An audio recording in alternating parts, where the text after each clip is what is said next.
What's going on, guys, and welcome to a later night stimulus update. I wanted to bring you this update just because right now the House, who is actually, as of shooting this video, they're still voting, but the House has secured the 218 votes needed in order to pass the $1.2 trillion bipartisan infrastructure bill. So I just want to explain what's going on here because we've been seeing a lot of different reports going on over the past hour or so. First off, here's what you need to understand. The Progressive Party, led by Representative Pramila Jayapal, she actually went into a meeting, with the moderate Representative Josh Gottheimer, and to try to figure out where they're at. According to reports, what we are hearing is that the bipartisan infrastructure bill, yes, it could have been held up a little bit longer, but according to the reports, Pramila Jayapal got the answers that she was looking for. She got the pretty much President Biden on board with promises that he is going to ensure that the 50 Senate Democrats vote to pass the $1.75 trillion infrastructure bill. So here's what I can tell you at this time. Progressives are coming into this weekend with the idea, with the assumption that the $1.75 trillion human infrastructure bill that includes child tax credit payments, child care, the expansion of Medicare, things like that. We got the SALT tax deductions. There's a lot of things in here. The expectation is that is going to go to the Senate soon, but moderates want to make sure that they have the CBO score first.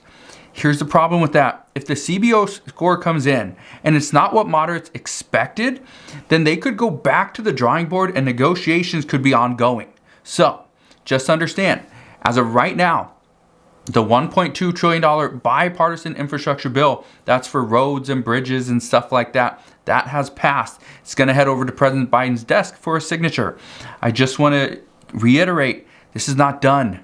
We're not done here because even though the $1.2 trillion bill passed, the expectation is the $1.75 trillion bill is going to pass as well. But again, this is going to open up a whole new can of worms.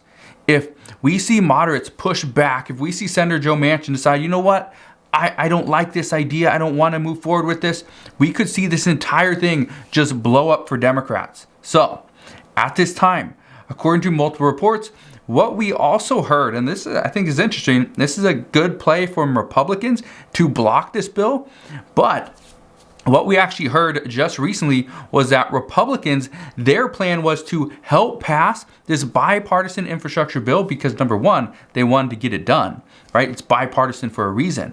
But the second reason why they wanted to get this done is because that puts moderates in a position to potentially block the $1.75 trillion bill. And if they block this bill, if this bill doesn't happen, it's going to hurt Democrats in the upcoming midterm elections. Not only that, if Democrats continue to fight, which Republicans expect they are going to, if this happens, again, it's going to benefit Republicans. What I can tell you is that my expectation is over this weekend, we're going to see a lot of interesting reports as to what people are seeing. Again, the news is still just coming out, but I promised you guys earlier, if we see this bill get a vote, which we did, and it passes, I would bring you that update. So again, the House did pass this. Let's see if there's anything else that's new. We do know Pramila Jayapal is still pushing for the $1.75 trillion bill. The Senate, especially Bernie Sanders, he would like to see more included. We do know that some senators are still on the fence. They're still on the fence, but according to President Biden, he was actually on a 3-hour call today with House Democrats and progressives, pretty much telling them, let's vote on this, let's get it done, let's move forward with at least one bill. So they're moving forward, so we'll see what happens now. But what does this mean? Honestly, my expectation is tomorrow morning we'll have a lot of new updates. So I promise I will bring you, I might have to do more than just 1 or 2 videos tomorrow. I might have to do a few to break down what we're hearing, the expectations, what could potentially be still on the table or potentially cut from the $1.75 trillion bill. But again, it's 8:30 where I am. It's 11:30 p.m. Pacific or Eastern Standard Time for the House. So my expectation is tomorrow morning we'll have a lot more insights as to what's going to happen moving forward. But as always, as I know more, I promise I'll fill you in on all the latest news and updates. I just wanted to share this quick little video with you. So if you enjoyed this video, do me a favor, go ahead, hit that like button. But again, I promise I'll keep you updated on what's going on moving forward. So again, have a wonderful rest of your night, and I'll see you guys tomorrow.